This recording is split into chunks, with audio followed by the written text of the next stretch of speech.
This is a pretty basic DIY filtration setup I used to use for electroforming years back. I don't use it anymore, so I'm just demoing with water today.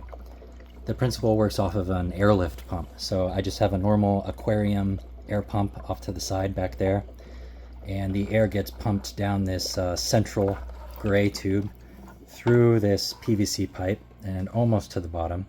You might be able to see it in there. And then the air bubbling up through the PVC pipe entrains and lifts the electroforming chemicals up into this kind of filter basket here. This works very similar to how a coffee percolator works, if you're familiar with those, except in this case the filter material is 1 micron polyfelt. After the liquid kind of just settles through that filter, it drains out these holes in the bottom of the basket and then just drips back into the main tank. The pump can lift pretty high, but I like to try to keep the liquid level right under the filter basket to just prevent splashing.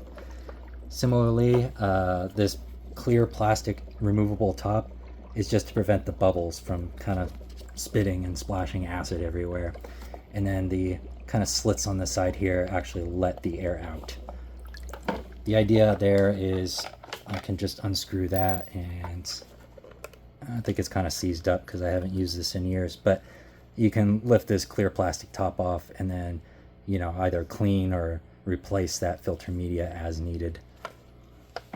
Of course, I used a laser cutter to cut all these parts on top, but the principle is very rudimentary and you don't need a laser cutter. You can get creative and use any type of plastic bin as long as the plastic is compatible with sulfuric acid.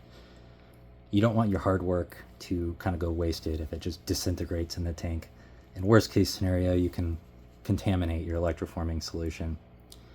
Of course, the key benefits over something like this, rather than a submersible aquarium pump, is kind of twofold. One, there's no moving parts in this except for the liquid itself, so nothing wears out. There's nothing, there's no metal or anything in here. It's all, you can make it completely out of compatible plastic with whatever chemistry you're using.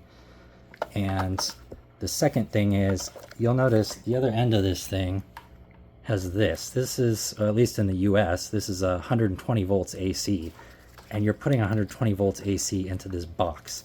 This was never designed to be exposed to sulfuric acid. So submerging that in sulfuric acid, if anything fails in any seal back here, now your conductive liquid is charged at 120 volts AC, which can potentially be lethal. So I don't really recommend these just out of principle from a safety standpoint. You can get away with it, just be aware of the risks. Just be safe.